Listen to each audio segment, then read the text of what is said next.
Espionnage et littérature, président de la République et agent secret, affaires d'État et guerre des polices. La réapparition de l'écrivain Virgile Tanaz, mis à l'abri par la DST, n'a pas éclairci les mystères ni dissipé les soupçons. L'Express du 3 septembre 1982.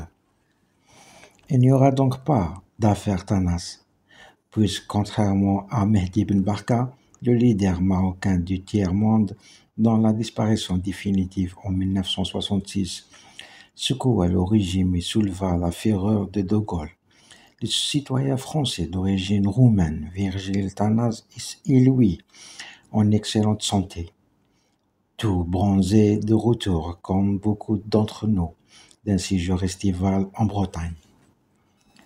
Grâce à Monsieur Z, prototype du Barbose retourné, grâce à la DST, tant décriée qui se refait une santé dans l'opération, grâce, enfin, à sa qualité et à titre personnel à François Mitterrand, leur bon office conjugué ont sauvé l'auteur d'un pamphlet retentissant, Sa Majesté Ceausescu Ier, de l'assassinat programmé pour lui par la Securitat, la redoutable police secrète roumaine, et permis le passage à l'ouest juste à temps de sa famille et de celle du Monsieur Z, son meurtrier putatif.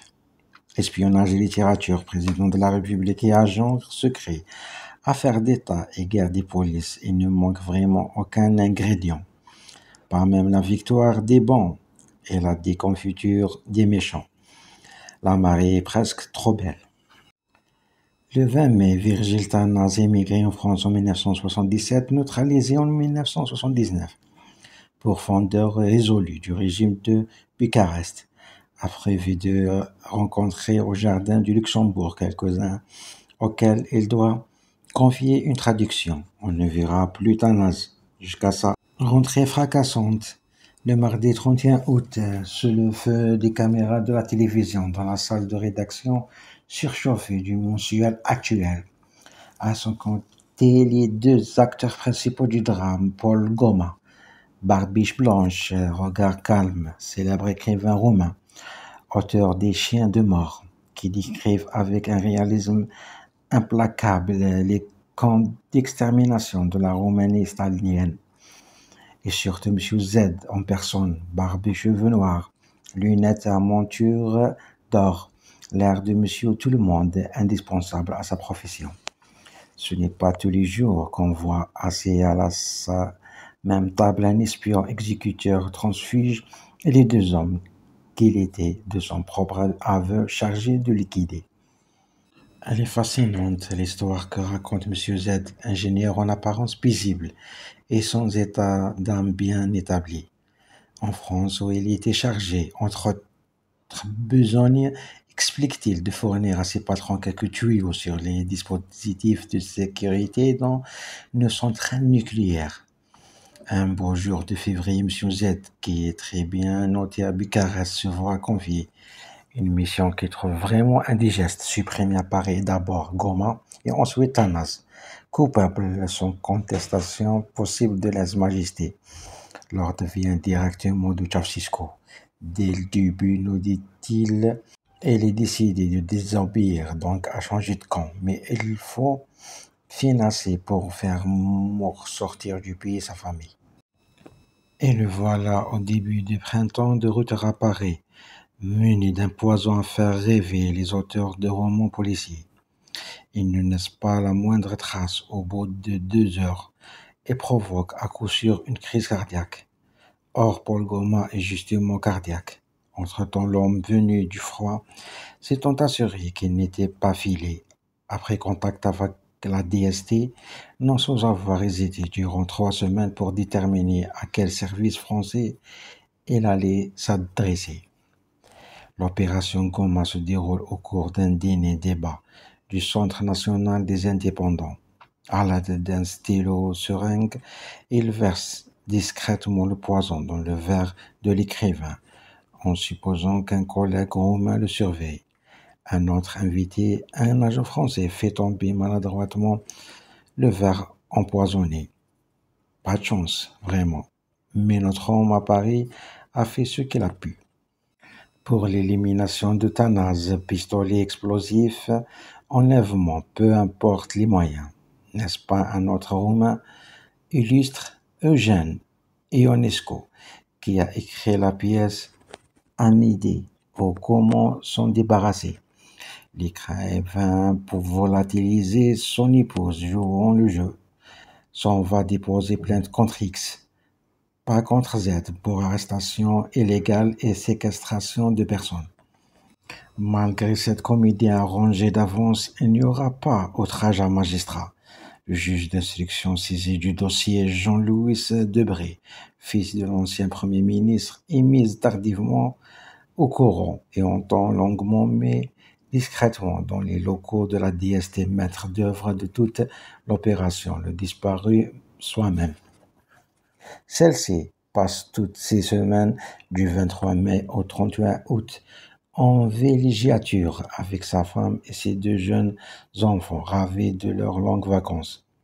La première planque se situe, semble-t-il, dans le Midi, puis en outre dans une villa bien difficile à repérer, selon lui, proche de Lannion, dans les côtes du Nord, avec un revolver mais sans téléphone. C'est d'une cabine publique qu'il appelle fréquemment son éditeur parisien. Son troisième roman, écrit directement en français, L'amour, roman sentimental, devait en effet, quoi qu'il arrive à l'auteur, sortir chez Flammarion le 2 septembre. Il n'a pu, et il s'en plaint lorsqu'on le croyait sous une dalle de béton corriger ses épreuves. Mais la publication de ce livre dont Angelo Rinaldi rendit compte dans le numéro 1 624 du 20 août de l'Express coïncide le terme et d'euthanasie lui-même, assez heureusement avec la réapparition du romancier. Paris n'est pas Bucarest, le doute n'avait cessé de grandir. Il pourrait s'agir d'un enlèvement bidon, c'est la DST qui l'a raconté pour protéger la vie de Tanas. Dans une colonie romaine qui se distingue selon un monsieur Z singulièrement méprisant par son goût pour les potins du couloir, les secrets ne tiennent guère. Et surtout plusieurs journalistes parisiens savaient ou soupçonnaient que les choses étaient moins simples et moins dramatiques peut-être qu'elles n'apparaissaient à première vue. Et cela notamment grâce aux confidences sélectives de Maurice Grimaud, l'ancien préfet de police de mai 1968, aujourd'hui directeur du cabinet du ministre de l'Intérieur. Mais c'est Mitterrand lui-même qui allait se charger de raviver les inquiétudes. Le 9 juin, en effet, au cours de la conférence de presse désormais célèbre qui avait clos le sommet de Versailles, le président de la République devait répondre à une question peut-être imprévue sur le sort de l'écrivain. S'il était démontré des hypothèses tragiques que M. Tanaz a disparu pour ne pas reparaître, cela entamerait sérieusement la nature des relations entre la Roumanie et la France, et d'ajouter qu'elle avait suivi au jour le jour cette affaire, qu'elle ne manquerait pas, dès qu'elle pourrait, de rendre publique la conclusion. Comment, dès lors, ne pas s'alarmer en apprenant le 28 juillet que Mitterrand renonce à un voyage prévu à la fin de l'été à Bucarest, même si auparavant, de passage à Budapest, il a confié à quelques journalistes que la disparition définitive de Tanez ne suffira pas à remettre en question cette visite. Ambiguïté délibérée du chef de l'État. Tanez, pour sa part, affirme que dès le 9 avril, c'est-à-dire peu après le premier contact pris entre l'officier traitant roumain et la DST, François Mitterrand avait été prévenu du projet. À l'Élysée, l'entourage confirme sans entrer dans les détails que le président savait, ce que revient à dire qu'il ne pouvait à aucun moment considérer comme possible l'hypothèse tragique.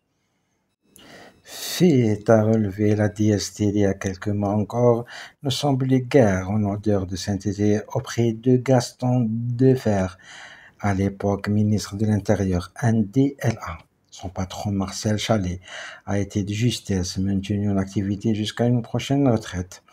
contrairement à ses homologues des autres grandes directions de la police et du renseignement. Ces agents ont la réputation d'avoir pénétré avec une densité particulière les milieux de l'immigration humaine. Il subsiste bien des points de l'ombre. Comment la rumeur de Paris n'est-elle pas parvenue prématurément jusqu'à Bucarest, alors que même dans son numéro du 21 août, un grand hebdomadaire formulait en toutes lettres l'hypothèse que l'un des tueurs assignés à la suppression de Tanas, peut-être même leur chef, a trahi, avertissant les services français.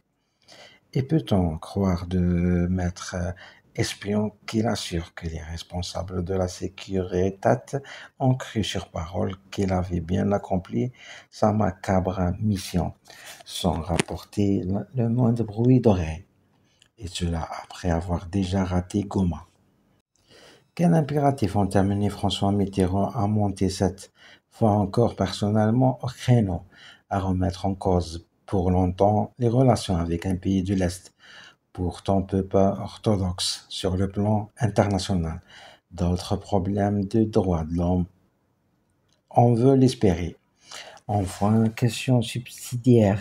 Quel marché M. Z a-t-il véritablement conclu avec la DST qui lui autorise une liberté de propos inhabituelle chez un transfuge? L'élimination bidon des deux écrivains n'a-t-elle été qu'un paravent?